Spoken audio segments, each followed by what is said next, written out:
परिचय। नमस्कार दोस्तों, हमारे पास नींबू, करेला और चीनी है। इनमें से ये कुछ खाद्य पदार्थ खट्टे लगते हैं, कुछ कड़वे, कुछ मीठे और कुछ नमकीन लगते हैं। खाद्य पदार्थों का खट्टा, कड़वा, मीठा और नमकीन स्वाद उनमें उपस्थित अम्ल, क्षारक और लवण के कारण होता है। 17वीं शताब्दी में रसायनज्ञ रॉबर्ट बॉयल ने सबसे पहले पदार्थों को अम्ल और क्षारक के रूप में नाम दिया था।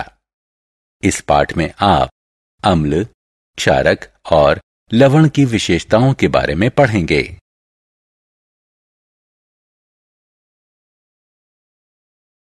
उद्देश्य।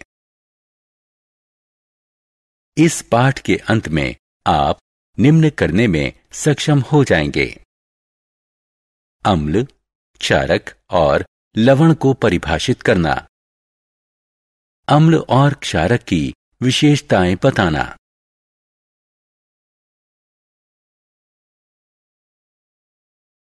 अम्ल के बारे में जानना। हम में से बहुतों को पदार्थों का खट्टा स्वाद पसंद है। आपने ध्यान दिया होगा कि जब हम जूस को पीते हैं तो इसका स्वाद खट्टा होता है।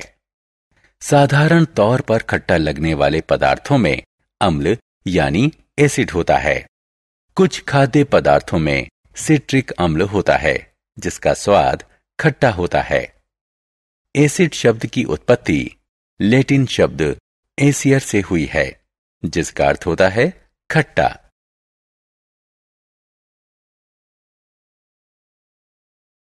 प्रकृति में पाए जाने वाले अम्ल। अम्ल प्राकृतिक पदार्थों जैसे फल और सब्जियों में पाया जाता है।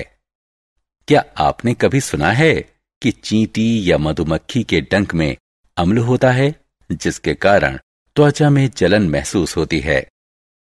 विभिन्न खाद्य पदार्थों में विभिन्न प्रकार के अम्ल होते हैं। संतरा, अंगूर, नारंगी, नींबू इत्यादि जैसे साइट्रस फलों में सिट्रिक अम्ल होता है। हमारी रसोई में पाया जाने वाला सिरका तनु एसिटिक अम्ल होता है।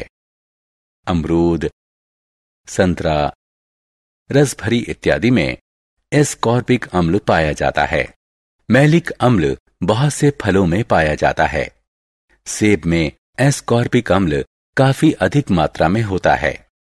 ज्यादातर बच्चों को ज्यादा पनीर वाला पिज्जा पसंद होता है। पनीर और दही में लैक्टिक अम्ल होता है। क्षारक। हम प्रतिदिन अपने कपड़े साबुन से धोते हैं। क्या आप जानते हैं कि यह किस प्रकार का विलयन है? साबुन का घोल स्वाद में कड़वा लगता है और हथेली पर रगड़ने पर यह चिकनाई का एहसास देता है, क्योंकि इसमें क्षारक है। अतः वो पदार्थ जिनके जलीय विलयन का स्वाद कड़वा और चिकनाई भरा होता है, उन्हें क्षारक कहते हैं। जल में घुलनशील क्षारकों को एल्कली कहते हैं। एल्कली शब्द अरबी शब्द अल्कली से बना है, जिसका अर्थ है राख, जो इसके एल्काइन पदार्थ के मूल स्रोत को इंगित करता है। दैनिक जीवन में क्षारक। छात्रों, चूने का रासायनिक नाम है कैल्शियम हाइड्रोक्साइड।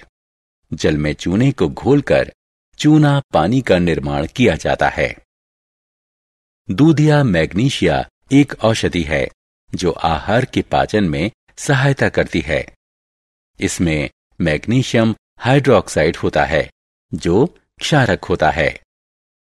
जब आपकी मां खिड़की साफ करती हैं, तो वो जिस विलयन का प्रयोग कर रही होती हैं, उसे हथेली पर लीजिए और महसूस कीजिए। आप अपनी हथेली पर चिकनाई महसूस करेंगे। वो इसलिए क्योंकि क्लीनर अमोनियम हाइड्रोक्साइड से बनते हैं, जो क्षारक होते हैं। हम विद्यालय में ब्लैक बोर्ड पर लिखने के लिए खड़िया यानी चौक का प्रयोग करते हैं। ये अम्ल है या क्षारक है? चौक जब जल में घुलती है तो क्षारकीय विलयन बनती है। रासायनिक रूप से इसे कैल्शियम कार्बोनेट कहते हैं। लवण।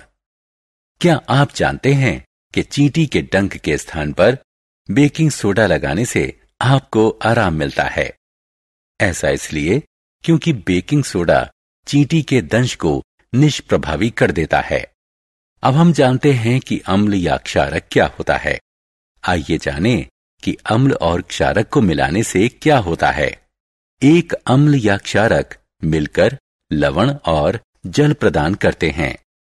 आइए हम निम्न प्रयोग करें। थोड़े से फिनाल फथिलिन को तनु हाइड्रोक्लोरिक अम्ल में मिलाएं।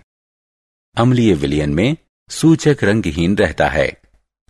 फिर हम सोडियम हाइड्रोक्साइड का थोड़ा अंश मिलाते हैं। एक निश्चित बिंदु पर सूचक अपना रंग बदलता है। इसका अर्थ है कि अम्ल को सोडियम हाइड्रोक्लोराइड ने पूर्णतः उदासीन कर दिया है और कुछ अवशेषी हाइड्रोक्साइड विलयन में उपस्थित हैं। इस अभिक्रिया से लवण, सोडियम क्लोराइड और जल उत्पन्न होता है। अम्लों और क्षारों की अभिक्रिया को उदासीनीकरण अभिक्रिया भी कहते हैं।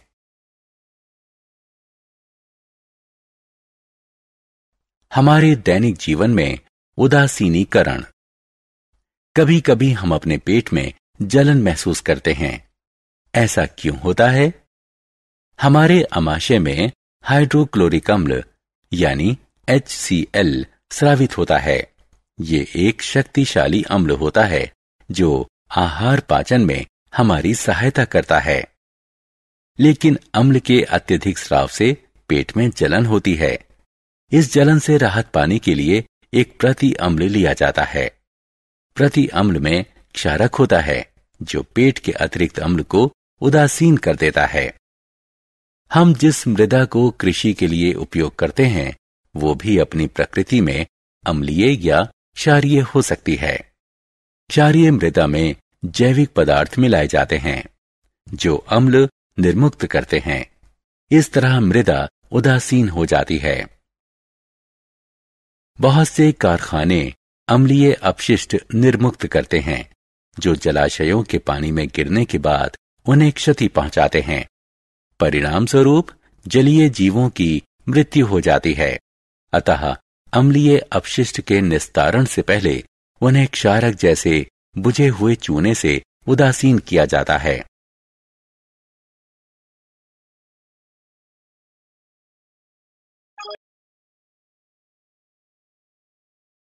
सारांश। आइए हमने जो कुछ सीखा है उसे संक्षेप में दोहराएं। अम्ल वो पदार्थ होता है जिसका जलीय विलयन स्वाद में खट्टा होता है। क्षारक वो पदार्थ होता है जिसका जलीय विलयन स्वाद में कड़वा और चिकनाई युक्त होता है। जब अम्ल क्षारक के साथ अभिक्रिया करता है तो लवण प्राप्त होता है। अम्ल और क्षारक की अभिक्रिया को उदासीनीकरण कहते हैं। उदासीनीकरण का हमारे दैनिक जीवन में महत्वपूर्ण भूमिका निभाता है।